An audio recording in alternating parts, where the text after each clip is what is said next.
अच्छा, भागवत क्या है? समय समय पर आप लोग सुनते हैं, समय समय पर आप कथा करवाते हैं। आखिर ये भागवत है क्या? कोई किस्सा है, कोई इतिहास है, कोई कहानी है? आखिर ये भागवत शब्द का अर्थ क्या है? बड़ा जानने योग्य बात है महाराज। आज सर्वप्रथम उसी पर चर्चा करते हैं। महाराज पर आप तो भगवत जन्म के पुण्य उदय होते हैं, तब ऐसा अवसर जीवन में प्राप्त होता है। ऐसा नहीं एक जन्म दो जन्म नहीं, क्या कहा? बहु जन्मी। बहु शब्द वहां पर होता है जहां पर अनंत जन्मों का जब पुण्य उदय होता है, तब हम एकत्र होकर के एक स्थान पर बैठ करके भगवान की इस मंगलमय कथा से लगते हैं, इस मंगलमय कथा को श्रवणपान करते हैं, इस कथा को व्यवस्थित करते हैं। तो अनंत अनंत जन्मों का आज पुण्य उदय हुआ है। इस विसायती परिवार के ऊपर भगवत कृपा हुई है कि आज यह सुंदर अवसर इस परिवार को प्राप्त हुआ है। समस्त कुरका वासियों को बार बार प्राप्त हो रहा है। तो अनंत जन्मों का जब पुण्य उदय होता है, तब भगवत कृपा होती है और तब ऐसे अनुष्ठान जीवन में प्राप्त होते हैं। अच्छा, भागवत क्या है? समय समय पर आप लोग सुनते हैं, समय समय पर आप कथा करवाते हैं। आखिर ये भागवत है क्या? कोई किस्सा है, कोई इतिहास है, कोई कहानी है?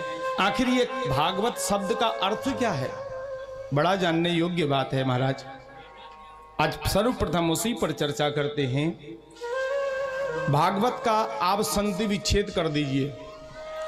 भा, गौ, वो और तो, इन चार शब्दों से भागवत बनकर के तैयार होती है।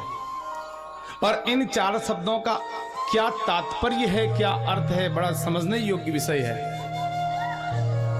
भव मने होता है भक्ति, गौ मने होता है ज्ञान, वो माने होता है वैराग्य और तो मने होता है त्याग। तब भागवत परिपूर्ण होती है।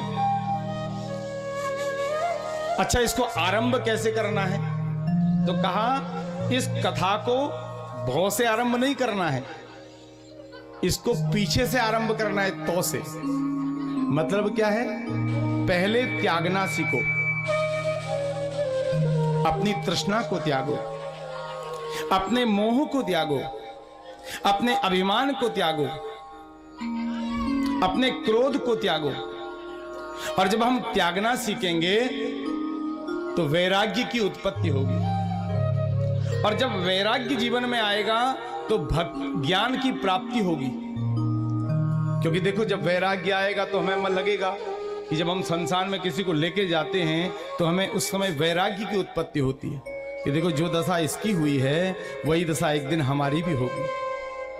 फिर हम संसार में पड़े हैं, अच्छे भले बुरे में पड़े हैं। मन कहता है आज से हम भलाई बुराई में नहीं पड़ेंगे, हम भगवान का भजन करेंगे, लेकिन हम छोड़ नहीं पाते। तो जब त्यागना सीखेंगे तो वैराग्य की उत्पत्ति होगी, और जब वैराग्य आएगा तो ज्ञान की प्राप्ति होगी। और जब ज्ञान आएगा तब हम बुरे कार्य से बचेंगे और सत्संग से लगेंगे, अर्थात फिर भगवान की भक्ति अवश्य परिपूर्ण होगी।